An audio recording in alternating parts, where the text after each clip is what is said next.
గోషి కట్టుకొని గడ్డం పెట్టుకున్న వాళ్ళందరూ కూడా రాజశేఖర్ రెడ్డి కాలేరు అన్నారు.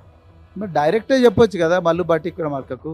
ప్రజాపాలన అన్న ఒక 99 రోజుల కార్యక్రమాన్ని చాలా ఎక్కువ ఖర్చుతో నిర్వహిస్తున్నారు. ఆయన పెడుతున్న ఒక్కొక్క మీటింగు ఖర్చు 15 కోట్ల రూపాయలు.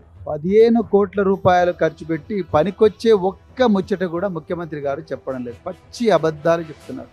తనతో పనిచేస్తున్న సహచరులను కూడా దెప్పి పొడుస్తూ ఉన్నారు.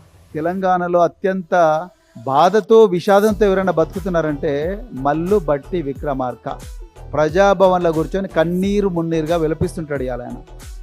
రేవంత్ రెడ్డి గారు మీరు ఏమన్నారు? ఆయన గోషి కట్టుకొని గడ్డం పెట్టుకున్న వాళ్ళందరూ కూడా రాజశేఖర్ రెడ్డి కాలేరు అన్నారు. మరి డైరెక్టే చెప్పొచ్చు కదా మల్లు బట్టి విక్రమార్కకు. ఎన్నిసార్లు అవమానిస్తారు ఆయన మీరు?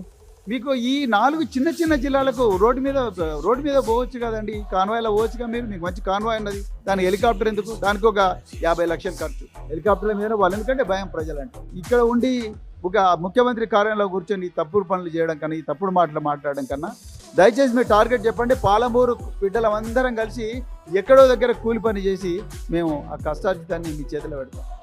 అంతే తప్ప మీరు ముఖ్యమంత్రి పీఠంలో కూర్చొని బాధ్యతారహితంగా మాట్లాడకండి.